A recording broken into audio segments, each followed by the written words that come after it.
Hola, ¿qué tal? Muy buen día. Bienvenido a nuestra reunión virtual. Espero que te encuentres muy bien. Gracias por abrirnos las puertas de tu hogar para seguir con nuestro estudio de el libro de Primera Tesalonicenses. Para entrar al tema de esta mañana, quería recordar un poquito una de las parábolas más populares que hay en los evangelios, que es la parábola del sembrador.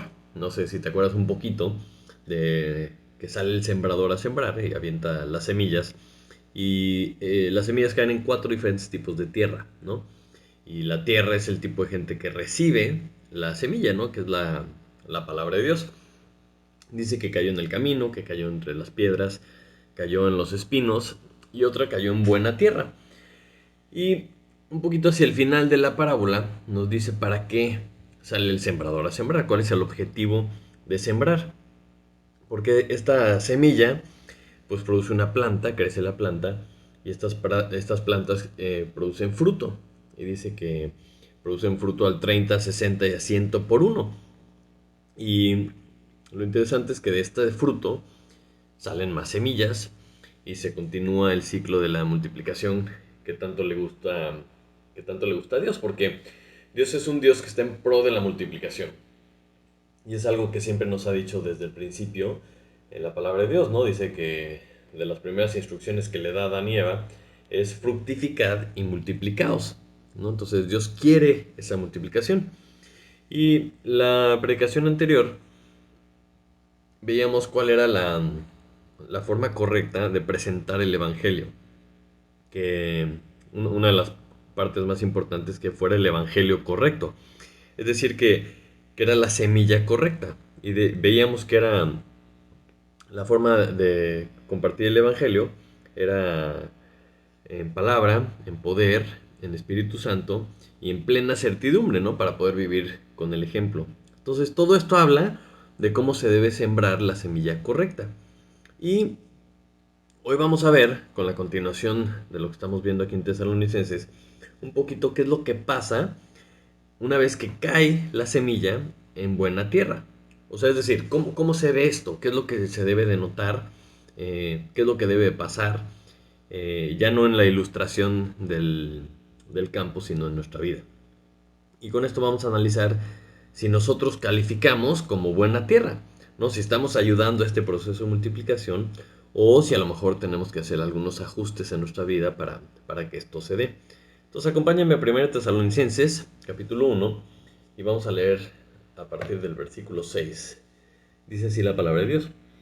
Y vosotros vinisteis a ser imitadores de nosotros y del Señor, recibiendo la palabra en medio de gran tribulación con gozo del Espíritu Santo, de tal manera que habéis sido ejemplo a todos los de Macedonia y de Acaya que han creído, porque partiendo de vosotros ha sido divulgada la palabra del Señor, no solo en Macedonia y Acaya, sino que también en todo lugar vuestra fe en Dios se ha extendido, de modo que nosotros no tenemos necesidad de hablar nada, porque ellos mismos cuentan de nosotros la manera en que nos recibisteis y cómo os convertisteis de los ídolos a Dios, para servir al Dios vivo y verdadero, y esperar de los cielos a su Hijo, al cual resucitó a los muertos, a Jesús, quien nos libra de la ira venidera. Hasta ahí vamos a leer esta mañana. Padre Santo, te damos muchas gracias esta mañana porque nos permites nuevamente abrir tu palabra, Señor. Te pedimos que tu Espíritu toque nuestro corazón, Señor, que conectes nuestro corazón, nuestro alma, nuestra mente, Señor, para poder obedecerte, poder alinear nuestras vidas a lo que tú pides, Señor. Te pido que esta mañana seamos sensibles a lo que tú nos quieres decir, que podamos alinear nuestros corazones, nuestras vidas a lo que tú quieres de nosotros, Señor. Te pedimos esto en el nombre de Jesús. Amén. Muy bien. Entonces, aunque acabamos de básicamente empezar la carta, ¿no? Seguimos en la parte introductoria, en el primer capítulo, ya vemos muchísima información acerca de la relación que tenían entre ellos, ¿no? Entre Pablo y compañía y los tesalonicenses. Vemos también algunas características del ministerio de Pablo y Silvano y de Timoteo. Y también empezamos a ver un poco cómo eran los tesalonicenses. En esta sección vamos a ver un poquito más el resultado de, o sea, qué es lo que pasa cuando alguien predica la buena palabra, lo predica de la forma correcta, qué pasa cuando alguien siembra esta semilla correctamente y cae en buena tierra. qué es lo que sigue, qué es lo que pasa después. Entonces, cuando existe esta semilla, cuando existe la predicación de la palabra, lo primero que tenemos que anotar es que siempre va a haber oposición. El versículo 6 dice, y vosotros vinisteis a ser imitadores de nosotros y del Señor, recibiendo la palabra en medio de gran tribulación con gozo del Espíritu Santo. Es interesante cómo, o sea, en medio de gran tribulación recibieron la palabra que ellos habían predicado. Y es interesante porque los pájaros siempre van a aparecer cuando ven al sembrador, ¿no? Con la canasta de las semillas. Siempre están a las vivas para llegar y arrebatar la semilla, como que ya saben.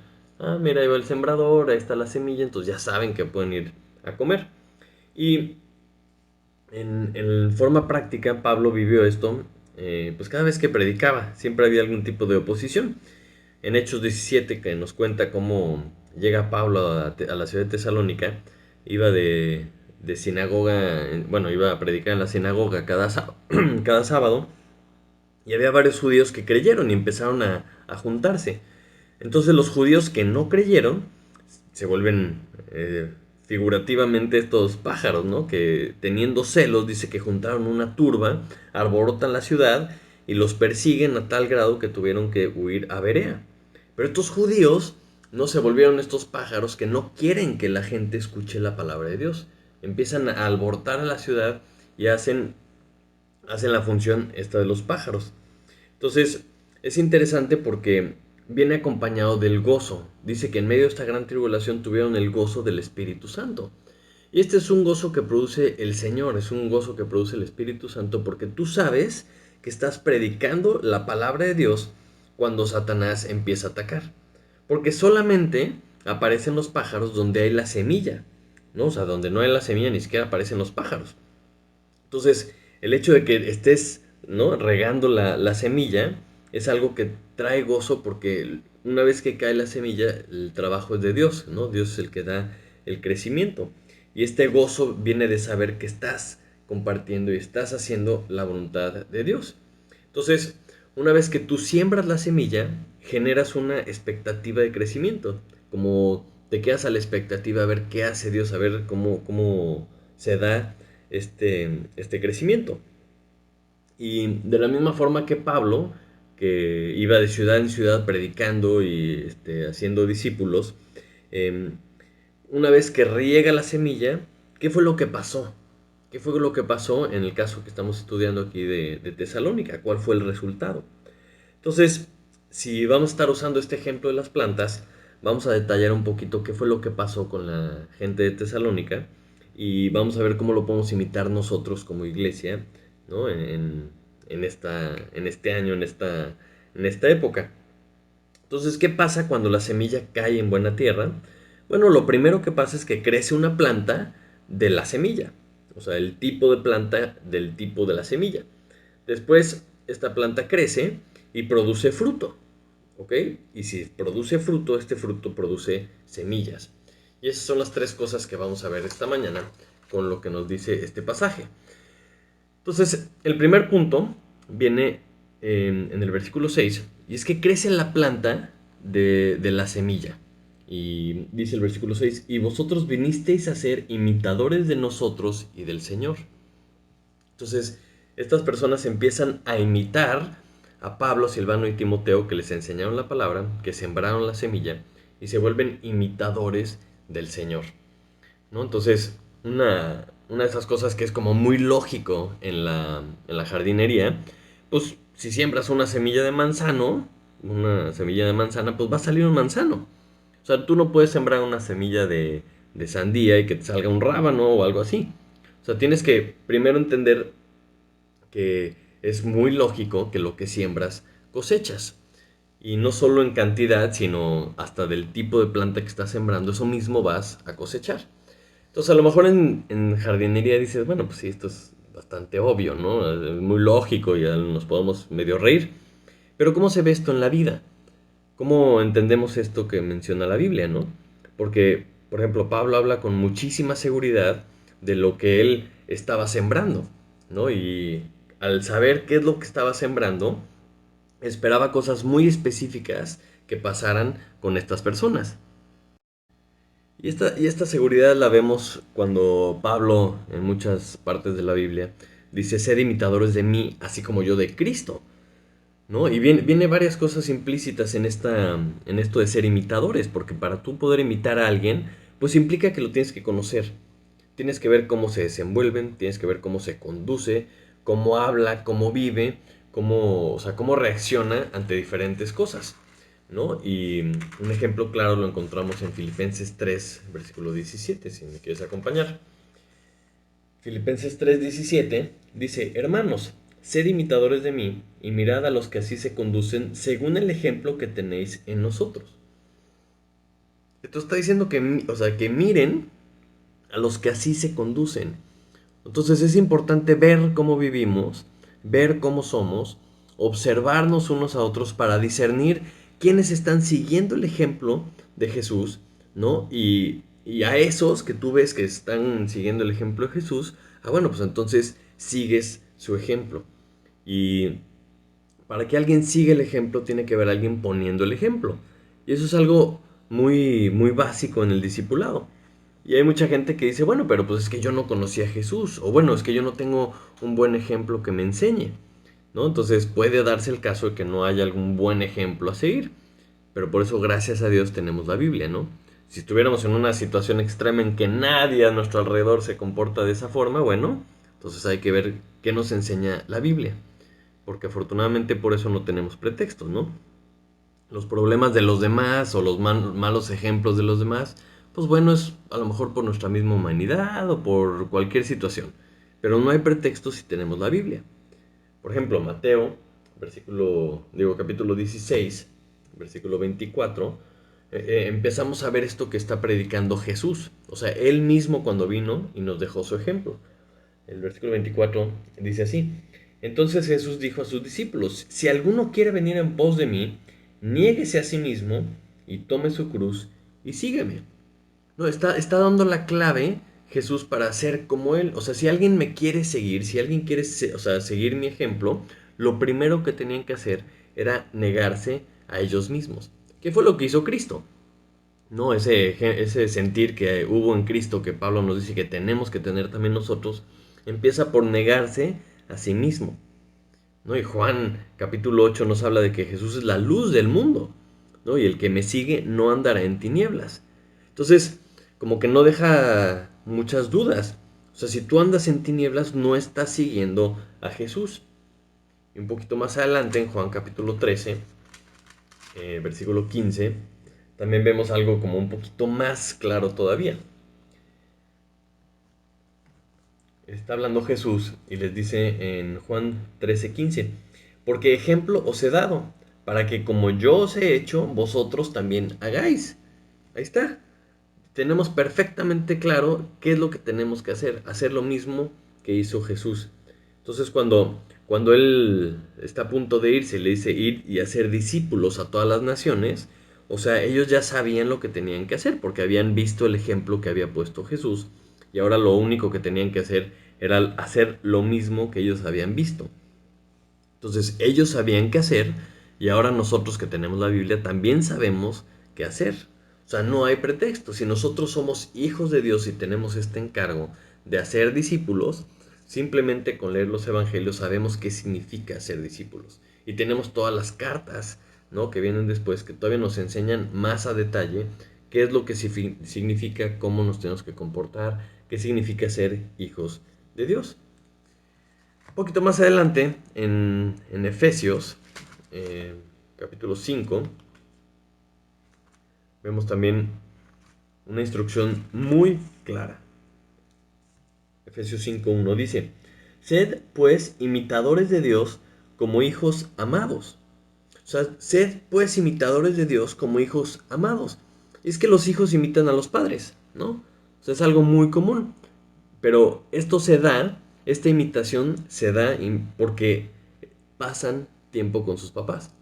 Están viendo cómo hablan, cómo caminan, ¿no? Cómo se ponen los calcetines. Empiezas a ver todas estas cositas que estás observando y empiezas a imitar a tu papá. Y lo mismo pasa con Dios. Y aquí la pregunta es, bueno, ¿conoces a Dios? ¿Estás pasando tiempo con Él? estás conviviendo lo suficiente para que lo puedas imitar, pues muchas veces ese es el problema, que no tenemos esa perspectiva, no tenemos ese punto de comparación, entonces pues no sabemos qué imitar, ¿verdad? Entonces, tercera de Juan, tercera de Juan capítulo 1 versículo 11 también nos dice algo muy interesante. Tercera de Juan 1:11 dice, amado, no imites lo malo, sino lo bueno. El que hace lo bueno es de Dios, pero el que hace lo malo no ha visto a Dios. No sé, seguimos con esta misma idea de que, o sea, si tú has visto a Dios, si tú conoces a Dios, si tú sabes cómo es, lo vas a empezar a imitar y haces lo bueno. Pero si haces lo malo, quiere decir que no has visto a Dios. Entonces, esto tiene mucha lógica, ¿no? En nuestra forma de actuar, en nuestra forma de ser. Si tú no has visto cómo lo hacen otras personas, si tú no has visto cómo lo hace Dios, si no has visto cómo es Dios en su palabra, ¿no? No lo vas a poder imitar. Y por eso dice la parábola del sembrador que la semilla es la palabra, que tiene que ir sembrada.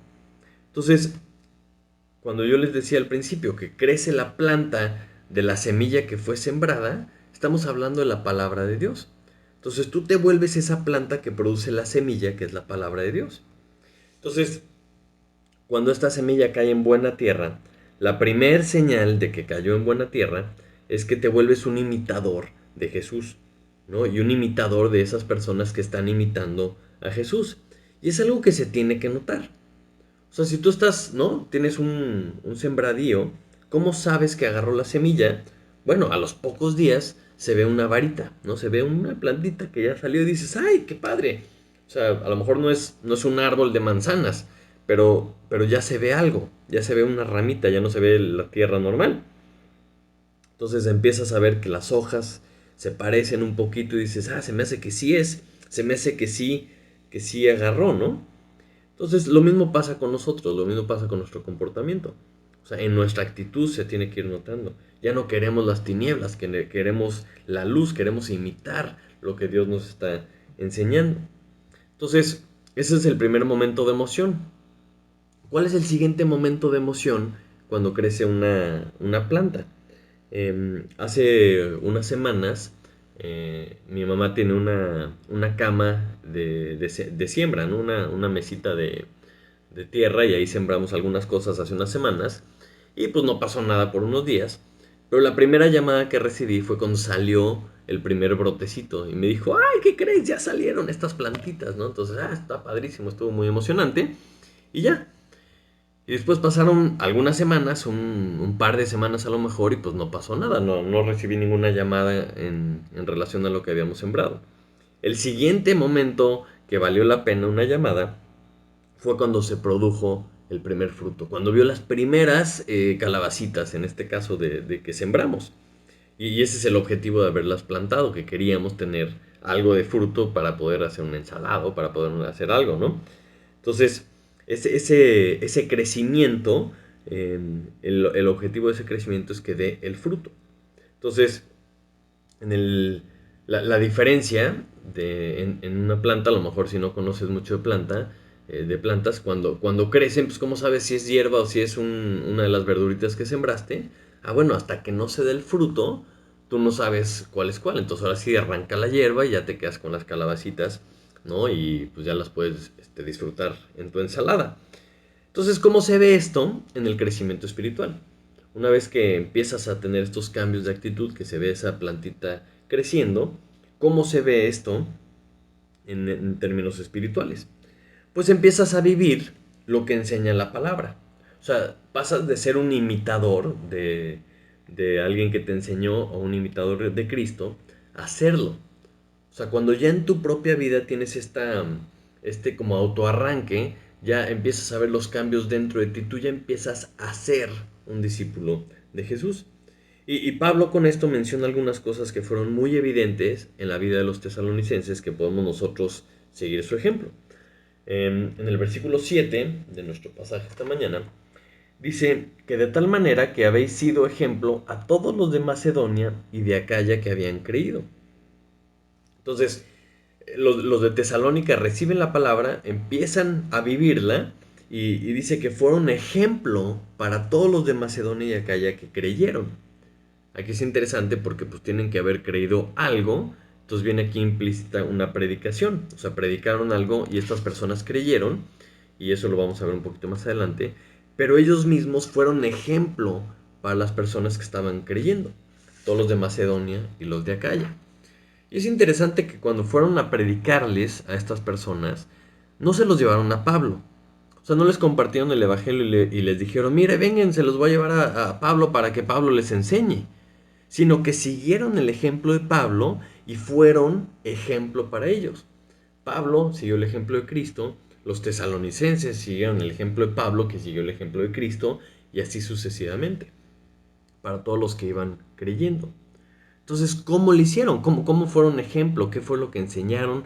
¿Qué fruto hubo en los tesalonicenses? Aquí empieza Pablo a describir algunas cosas. Por ejemplo, el versículo 9 dice, porque ellos mismos cuentan de nosotros la manera en que nos recibisteis y cómo os convertisteis de los ídolos a Dios para servir al Dios vivo y verdadero.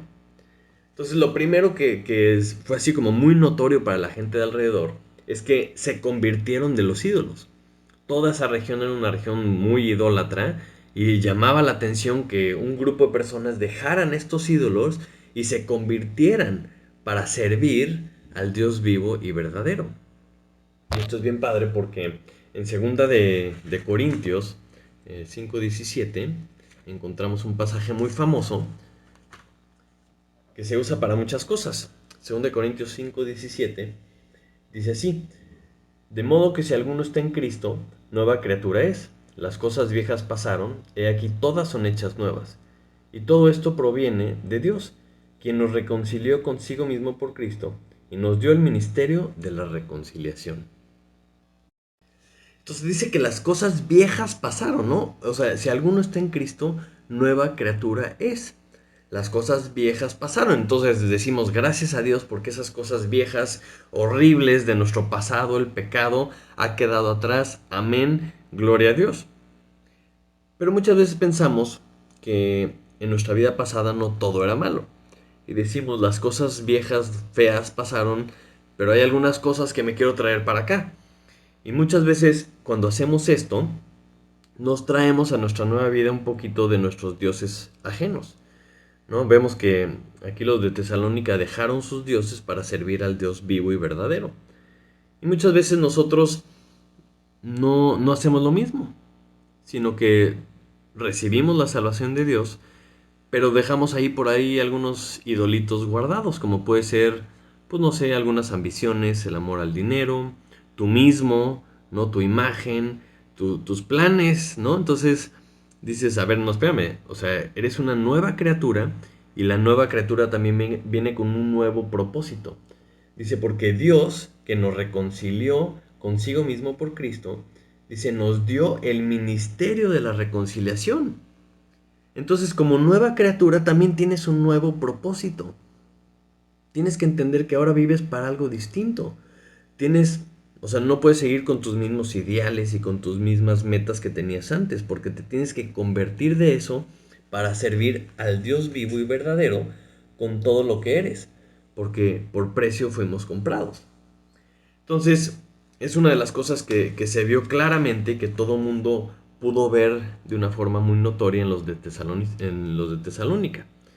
Pero además también vieron algunas otras cosas, como se menciona en el versículo 8. Dice, porque partiendo de vosotros ha sido divulgada la palabra del Señor no solo en Macedonia y Acaya, sino que también en todo lugar vuestra fe en Dios se ha extendido, de modo que nosotros no tenemos necesidad de hablar nada. Es decir, empezaron a predicar por todos lados. La gente empezó a notar su fe. Después dice que notaron cómo se convirtieron de los dioses, de los ídolos, al Dios vivo y verdadero. Y el versículo 10 dice, y esperar de los cielos a su Hijo.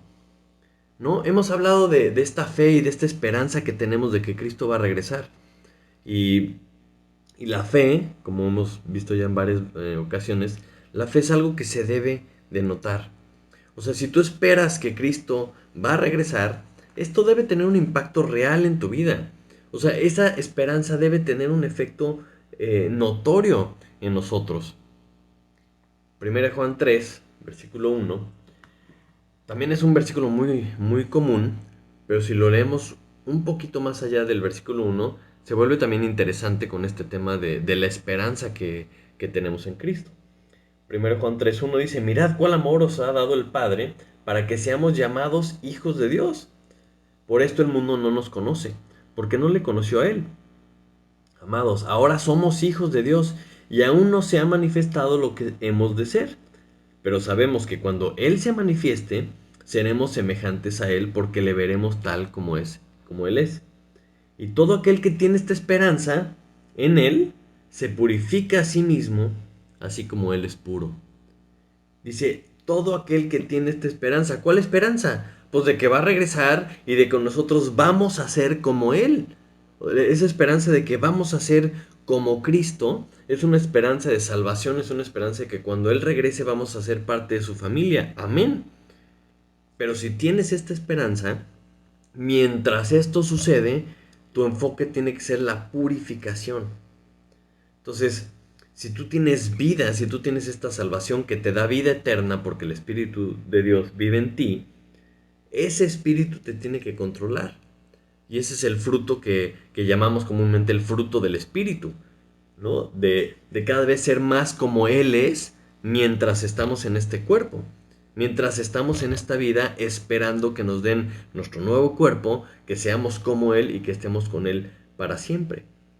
Entonces, esta etapa de espera se vuelve muy interesante porque estamos como atrapados entre dos mundos.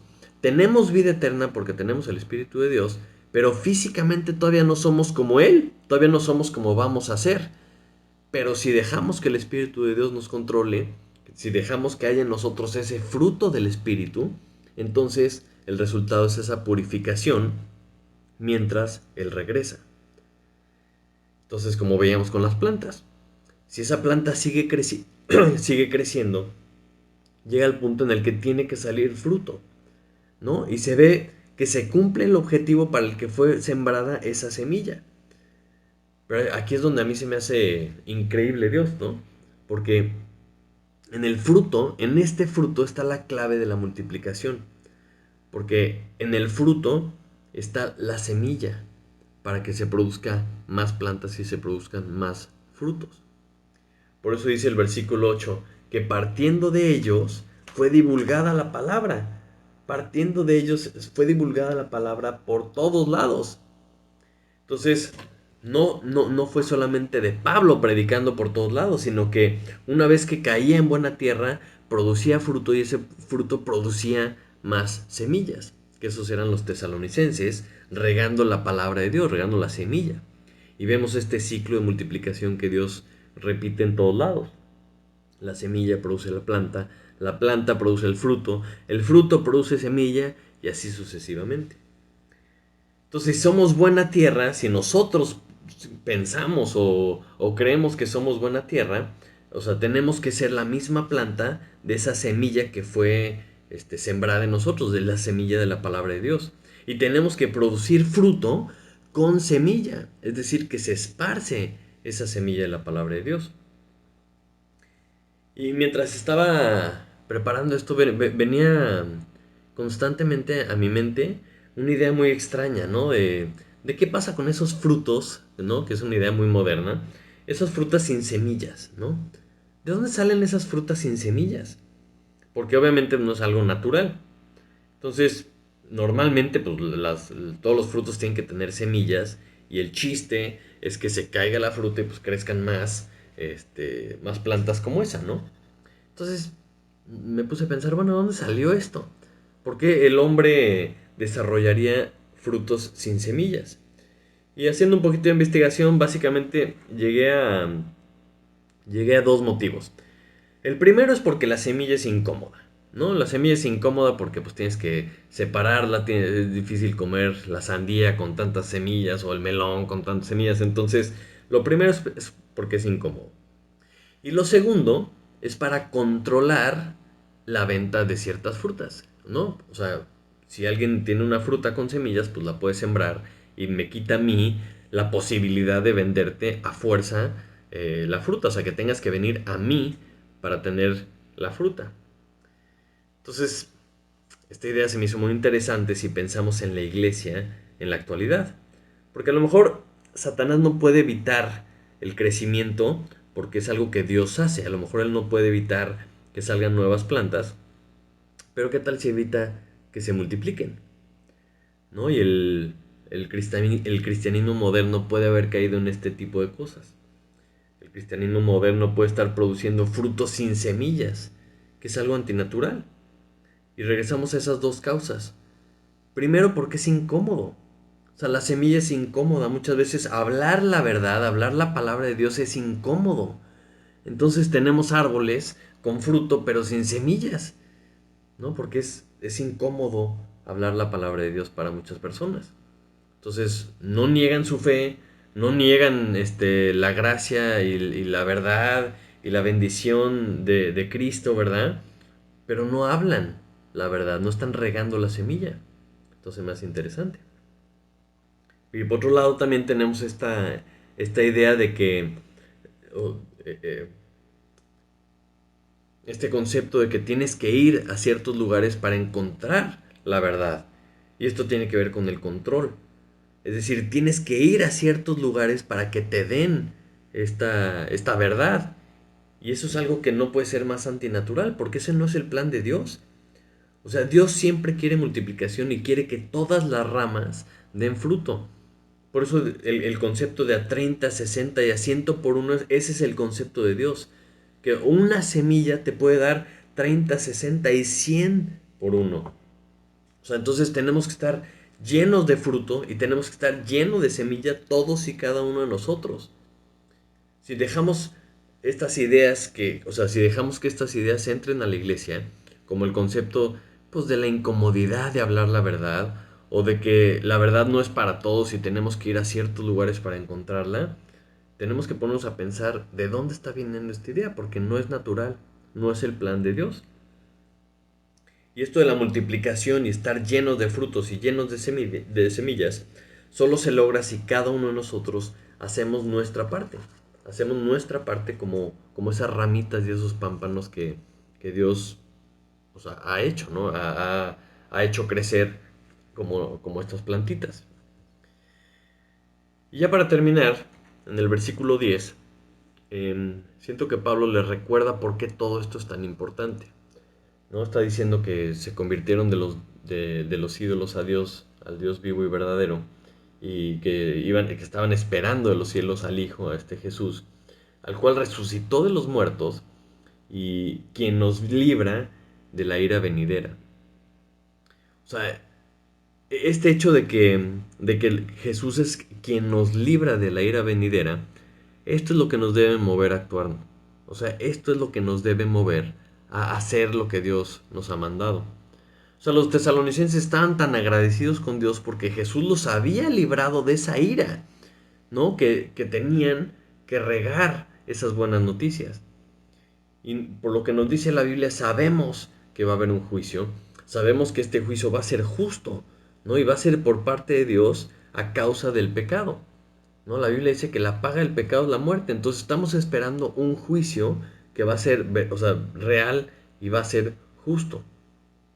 Entonces, cuando tú has sido librado de este juicio, quieres también que otros sean librados de esa ira que va a llegar. Y ese mismo amor que Dios a lo mejor tuvo por nosotros, nos debe motivar a compartir el Evangelio con otras personas. Son estas buenas noticias. ¿Cuáles buenas noticias? Bueno, pues que Jesús murió por ti. Él tomó tu lugar, Él pagó la deuda. Y ese es el resumen de la semilla que queremos sembrar, ¿no? O sea, lo que Dios quiere que cada uno de nosotros sepamos es que Él no solo nos está ofreciendo una solución para evitar esa ira venidera, ¿no? En ese juicio por nuestros pecados. No solo nos ofrece una salvación, sino que además nos da un propósito eterno por el que vale la pena vivir. Entonces, si tú tienes alguna duda o si quieres o has estado buscando o tratando de encontrar algo acerca de Dios, no te quedes con esa duda. O sea, no dejes que el ruido o estas ideas que están rondando o algunas suposiciones, no dejes que nada de esto impida que te acerques a Dios. Porque si quieres saber más, Puedes encontrar en su palabra lo que Él dice, puedes encontrar en la Biblia lo que Él nos ha enseñado a todos los que queremos leer y todos los que queremos creer. Acércate con alguien que te haya estado invitando, alguien que te haya estado compartiendo acerca de Cristo, y estoy seguro que te puede aclarar cuál es el plan de Dios para tu vida. Pero todo este plan de Dios empieza por la salvación. Empieza porque la semilla caiga en una buena tierra. Esa buena tierra puede ser tu corazón, si tú dejas que Dios crezca dentro de ti. Ahora, si tú ya eres hijo de Dios, dices, bueno, ¿cómo sé si yo soy buena tierra? Tiene que haber una evidencia de crecimiento. O sea, tienes que ver si estás imitando a Cristo, si estás imitando a esas personas que son imitadores de Cristo, ¿no? Porque a lo mejor dices, bueno, es que yo no sé qué semilla ha sido plantada en mi corazón. Ah, bueno, pues vamos a ver el fruto. ¿Qué fruto hay en tu vida? Si es fruto de amor, de gozo, de paz, de paciencia, de benignidad, de bondad, de fe, de mansedumbre y de templanza, ese es el fruto del Espíritu. Quiere decir que el Espíritu está creciendo en cuanto al nivel de control en tu vida. Si no existe este fruto, entonces a lo mejor necesitas volver a sembrar la semilla de la palabra de Dios. Necesitas volver a creer que Jesucristo es Dios, que Jesucristo te ha salvado. Tienes que arrepentirte de tus pecados y empezar a ver cómo crece Él dentro de ti. Entonces, por eso, cuando decimos que somos hijos de Dios y cuando vamos a una iglesia y cuando empezamos a hablar a lo mejor como cristianos, bueno, ¿qué fue lo que pasó cuando Jesús se acercó a la higuera? ¿No? Se acerca a este árbol, estaba grande, estaba lleno de hojas y frondoso, y llega y la maldice. Y el día siguiente se secó. Y dices, bueno, ¿por qué la maldijo? ¿Qué pasó? Porque no tenía fruto. O sea, el objetivo de un árbol frondoso, el objetivo de una planta es que haya fruto. Y Tesalónica es una de esas iglesias en la Biblia que nos deja una métrica, nos deja un buen ejemplo, un buen comparativo de cómo debemos de ser como iglesia. Entonces, el término iglesia a veces se confunde, ¿no? O sea, no se trata de nuestro ambiente o de nuestro increíble domingazo o de la amistad que hay entre nosotros, que son cosas importantísimas y que son parte de la vida en iglesia, que son herramientas que tenemos que tener para poder crecer. Pero ese no es el objetivo. O sea, si somos ramitas que están pegadas a Cristo, ¿no? Si todos y cada uno estamos bien agarrados al tronco, controlados por el Espíritu Santo, no podemos estar sin fruto, porque ese es el objetivo de cualquier planta. Entonces, si la semilla de Dios cayó en buena tierra, tenemos que parecernos a Él, somos la planta de esa semilla. ¿Y para qué crecemos? Pues para que haya fruto. Tenemos que ser controlados por el Espíritu Santo, porque si esto sucede, lo que va a producir es más semillas para que nos multipliquemos, para que salgan nuevas plantitas. Y cuando yo leo este tipo de pasajes, o sea, a veces parece como regaño, a veces parece como crítica, pero es que no es un regaño, es más bien como un ánimo de tratar de ver nuestras propias vidas y entender en qué etapa estamos, ¿no? O sea, analizar, bueno, estoy creciendo, estoy dando fruto o no estoy dando fruto, ¿qué puedo hacer al respecto? ¿No? La Biblia habla de que cuando un árbol no da fruto, bueno, muévele la tierra, échale abono, fertilizante, algo, dale chance, échale más agua, ¿para qué? Para ver si da fruto. Entonces, si tú estás en esa etapa, bueno, amén. Vamos a hacer los ajustes necesarios, vamos a tomar acción para que podamos dar fruto. Y Dios nos muestra este tipo de cosas para que actuemos, ¿no? Entonces tenemos que dejar que Él nos controle. Tenemos que tomar nuestra cruz cada día, tenemos que morir a nosotros cada día, negarnos a nosotros mismos y dejar que Él viva en nosotros. Para que entonces sí, seamos una iglesia de esas de a 30, de a 60 y de a 100 por uno. Imagínense que cada uno de nosotros traigamos a los pies de Cristo a 30 personas, a 60 o a 100 en el transcurso de nuestra vida. Imagínense que somos, cada uno de nosotros somos imitadores de Cristo, que vivimos una vida que somos ejemplo para todos los que creen. Ese es el objetivo, ese es el objetivo que quería lograr Pablo. Es el objetivo que quería lograr Cristo cuando dijo que fuéramos e hiciéramos discípulos. Y eso es exactamente lo que nosotros tenemos que hacer como su cuerpo. Vamos a orar. Padre Santo, te damos muchísimas gracias por tu palabra, Señor. Gracias porque nos has dejado ejemplos claros, Señor, de cómo podemos, pues, ver cómo es el crecimiento de una planta, entender cuál es el proceso, cuáles son los cuidados y cuál es el objetivo, Señor, que haya fruto, que ese fruto sea de bendición, que ese fruto produzca semillas para que podamos multiplicar todo lo que tú has hecho, Señor. Te pedimos por favor, Señor, que sigamos el ejemplo de esta iglesia en Tesalónica, Señor, que sea un motivante para nosotros de decir sí se puede, ese es tu plan, el plan que tú nos has dejado, Señor. Nos has dejado el plan de fructificar y de multiplicarnos, Señor. Multiplicarnos hasta que tú regreses, que más gente crea en ti y que nosotros podamos ser ejemplo para esas personas que creen en ti, Señor. Te pedimos que esto sea una realidad, que podamos hacerlo, Señor, que podamos glorificarte con nuestras vidas. Y te lo pedimos en el nombre de Jesús.